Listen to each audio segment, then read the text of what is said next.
저는 올해 63세입니다. 평생 그렇게 대단한 건 이루지 못했지만 하나 자랑할 게 있다면 아들이죠. 제 아들은 정말 모범생이었어요. 중학교 때부터 남들처럼 딴짓하지 않고 늘 묵묵히 공부만 하던 아이였어요. 제게는 그 모습이 얼마나 자랑스러웠는지 모릅니다. 아무리 힘들어도 나중에 좋은 직업을 갖고 편안한 삶을 살게 될 거라고 확신했거든요. 그 믿음대로 우리 아들은 약사가 됐습니다. 서울 성동구에 있는 작은 약국을 운영하면서 나름 안정된 삶을 꾸리고 있어요. 저도 그 아이 덕에 마음이 편해졌죠. 부모로서 가장 큰 행복 아닐까요? 그 아들이 결혼을 앞두고 있었을 때 저도 꽤 설렜습니다. 아들이 어떤 여자를 데려올까? 그 며느리와는 어떻게 지낼까? 평생 제 옆에서 함께 해줄 사람을 드디어 만난다는 생각에 기대가 컸어요. 물론 걱정도 없지 않았습니다. 그동안 만난 적 없던 가족을 받아들이는 게 쉬운 일은 아니니까요. 그래도 착하고 성실한 아들이니 좋은 사람을 만났겠지 하는 믿음이 더 컸어요. 처음 아들이 여자친구를 데려왔을 때 그 여자가 참 얌전해 보였어요. 우리는 한 카페에서 만났는데 날씨도 참 좋았어요. 여름이 다가오는 5월 말이었거든요. 그때 저는 여름 바람이 불어오는 걸 느끼며 마음이 설렜어요. 우리 아들이 저를 소개해 줄 만큼 특별한 사람이라니 그 생각만으로도 기분이 좋았죠. 여자친구는 어린이집에서 아이들을 가르친다며 조곤조곤 말하는데 목소리마저 차분하고 다정했어요. 얌전한 인상이 참 인상 깊었죠. 아들 옆에 앉아 차분히 웃고 있는 그녀를 보니 왠지 잘 어울린다는 생각이 들었어요. 그녀가 어린이집 선생님이라는 이야기를 들으니 더더욱 신뢰가 갔어요. 미래 손주들을 생각하면 좋은 엄마가 될 거란 생각이 들었거든요. 아들 옆에 그렇게 앉아 있는 모습을 보면서 저도 모르게 미소가 지어졌습니다. 아무 문제 없이 결혼 준비가 순조롭게 진행될 거라고 생각했죠. 상견례는 어느 한 식당에서 했습니다. 그날은 참 따뜻했고 가족들이 다 모여 화기애애하게 대화를 나누는 자리였죠. 그때까지 모든 게 순조롭게 진행되는 듯 보였어요. 예비 며느리는 상견례 자리에서도 조용하고 얌전했어요. 저는 예비 며느리가 제 기대에 어긋나지 않아서 안심했어요. 그녀의 부모님도 조용하고 나긋나긋한 성격이셨고요. 모든 것이 순탄하게 흘러가는 것 같았죠. 결혼 준비는 자연스럽게 진행됐습니다. 아들도 그녀와 함께 결혼 준비를 신경 쓰느라 바빴고 저도 예물을 준비하는 것에 대해 기대가 컸어요. 백화점에서 반지를 골라야 했는데 그날이 점점 다가오더군요. 며느리에게 좋은 예물을 해주고 싶다는 생각에 마음이 부풀었어요. 그때만 해도 모든 것이 완벽해질 거라 믿었어요. 그날 아침 약속 장소로 향할 때까지만 해도 저는 한껏 기대에 부풀어 있었습니다. 한여름이 가까워지면서 따뜻한 햇볕이 거리를 물들이고 있었고 도로는 반짝거렸어요. 여름 냄새가 가득한 백화점 입구에서 예비 며느리를 마주한 순간 눈앞에 펼쳐진 광경은 정말로 낯설었습니다. 저보다 조금 늦게 도착한 예비 며느리가 들어섰는데 그 모습이 처음 만났던 차분하고 얌전한 그녀가 맞는지 의문이 들었어요. 화려한 장식이 달린 큰 귀걸이, 길고 반짝이는 목걸이, 몸에 착 달라붙은 화려한 원피스까지 한눈에 봐도 값비싼 옷차림이었어요. 자신감 있게 활보하는 그녀의 걸음걸이와 사방을 둘러보는 시선에서 느껴지는 당당함에 저는 말없이 그녀를 바라볼 수밖에 없었습니다. 처음 만났을 때 그 단아하고 차분한 이미지와는 너무나 달랐어요. 그때 순간적으로 느꼈던 그 낯섦과 위화감이 아직도 잊히질 않아요. 그때부터 어쩌면 뭔가가 잘못됐다는 걸 느꼈던 것 같습니다. 저는 그저 결혼 준비를 앞두고 좀 들뜬 건가 싶었죠. 그럴 수도 있지 않겠나 스스로 다독였어요. 하지만 마음속 깊은 곳에선 그게 전부는 아닐 것 같다는 불안감이 자꾸만 피어났습니다. 보석 매장에 들어서자마자 저는 미리 생각해 둔 적당한 반지를 골라야겠다고 생각했습니다. 저에게는 큰일이었지만 예비 며느리에게도 예쁘고 값진 반지를 주고 싶었거든요. 그런데 그때부터 일이 예상 밖으로 흘러가기 시작했어요. 예비 며느리는 제가 손가락으로 가리키며 추천한 반지는 한 번도 눈여겨보지 않고 저쪽 끝쪽에 진열된 가장 비싼 보석 세트를 눈여겨보는 겁니다. 제 예상은 그저 반지 하나, 적당한 가격의 깔끔한 디자인 정도였어요. 그런데 그녀는 정말 상상도 못할 만큼 값비싼 세트를 선택했습니다. 눈앞에 보이는 가격표가 얼마나 충격적이었던지 저는 순간적으로 숨을 들이마셨습니다. 아마 속으로 계속 계산기를 두드리고 있었을 거예요. 그 금액은 제가 결혼 준비로 생각했던 범위를 훌쩍 넘었으니까요. 이왕이면 좋은 걸로 하자는 예비 며느리의 태연한 말에 저는 잠시 할 말을 잃었습니다. 저도 순간 고개를 끄덕이면서 그녀의 기대를 저버리고 싶지 않다는 생각에 결제할 마음을 굳히려고 했었죠. 하지만 그 순간부터 마음 한구석에서 커다란 의문이 생겨났습니다. 이게 과연 맞는 건가?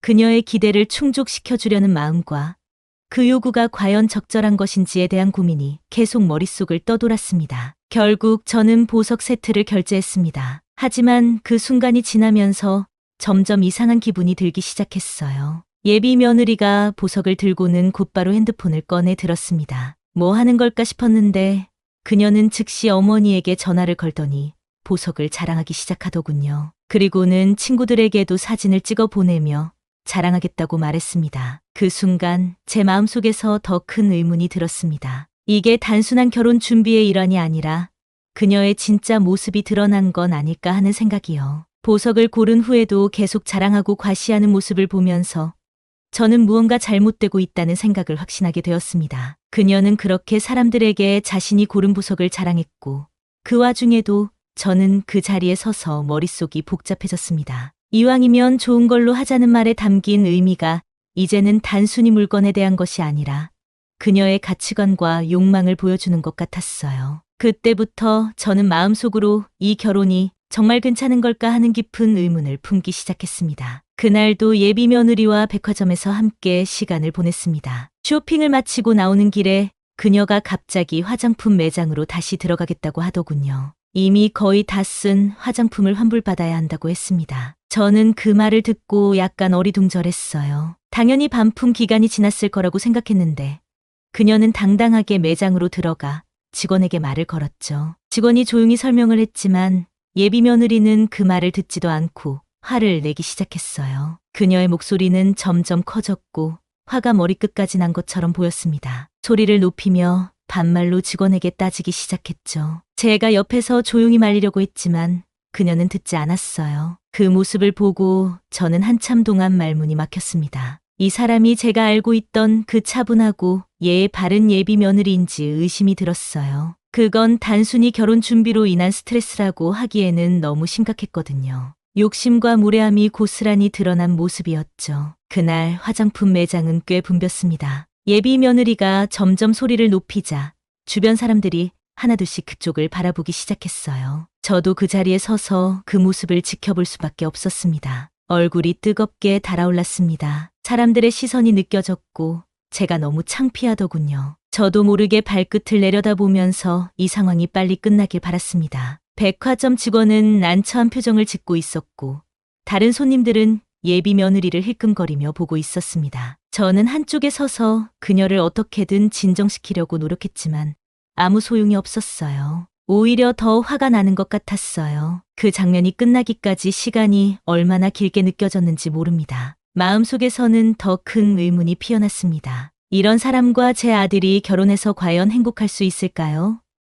그 의문은 그때부터 머릿속에 깊이 자리 잡았습니다. 그때 마침 아들이 그 자리에 있었습니다. 아들은 상황을 보면서 당황스러워했죠. 제 아들은 평소에 차분한 편인데 그날은 정말 난처해 보였습니다. 당황한 아들은 예비 며느리를 조심스레 말리려고 했지만 그녀는 아들의 말을 들으려 하지 않았습니다. 오히려 무시하는 듯한 태도로 아들에게도 반응했죠. 그 모습을 보면서 저는 이제 더 이상 이 결혼을 진행할 수 없겠다는 확신이 들었습니다. 제 아들도 그녀의 행동에 실망한 눈치였어요. 아들의 표정에서 당혹스러움과 실망이 묻어났습니다. 그제서야 제 마음속에서 결혼에 대한 고민이 확고해졌습니다. 결혼은 단순히 두 사람만의 문제가 아니라고 생각했습니다. 이런 성격과 태도를 가진 사람이 우리 가족의 일원이 되는 것이 과연 올바른 선택인지 심각하게 생각하게 됐습니다. 백화점 안은 이미 많은 사람들로 북적였지만 예비 며느리가 소리를 지를 때마다 그 주위가 유난히 더 조용해지는 것 같았어요. 그녀는 결코 멈추지 않았습니다. 직원이 아무리 차분하게 설명해도